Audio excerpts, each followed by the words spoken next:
Superstar Khesari Lal Yadav की एक film release हो चुकी है जो कि हाई बजट की होने वाली है। यह एक पारिवारिक एक्शन मूवी है जिसमें आपको भरपूर एक्शन और इमोशनल और संगीत सुनने को मिलेंगे। यह फिल्म बहुत तगड़ी और हाई लेवल की होने वाली है, सबसे मस्त सुपर हिट फिल्म होगी। हेलो दोस्तों, नमस्कार। आज हम बात करने वाले हैं सुपरस्टार खेसारी लाल यादव की मस्त ड्रामा फिल्म के बारे में जो कि अभी अभी रिलीज हुई है, सबसे नई और सबसे तगड़ी फिल्म। हम इस फिल्म के बारे में पूरी जानकारी देने वाले हैं, तो वीडियो को अंत तक जरूर देखें। और वीडियो पर पहली बार आए हैं तो वीडियो को लाइक और चैनल को सब्सक्राइब जरूर कर लें। धन्यवाद। इस फिल्म का नाम है अग्नि परीक्षा।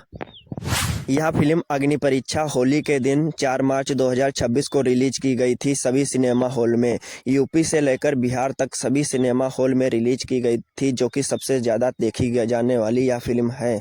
सबसे कम दिनों में और सबसे ज़्यादा तगड़ी और कमाई इसी फिल्म की हुई है अभी तक।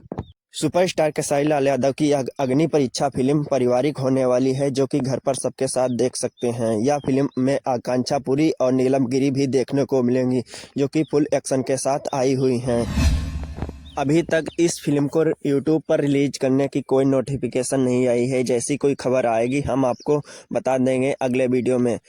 यह छोटी सी जानकारी कैसी लगी कमेंट में ज़रूर बताएं। अगर वीडियो पर पहली बार आए हैं तो वीडियो को लाइक और चैनल को सब्सक्राइब जरूर कर लें। धन्यवाद। Bye bye, take care. फिर मिलेंगे किसी नए वीडियो में नए टॉपिक के साथ।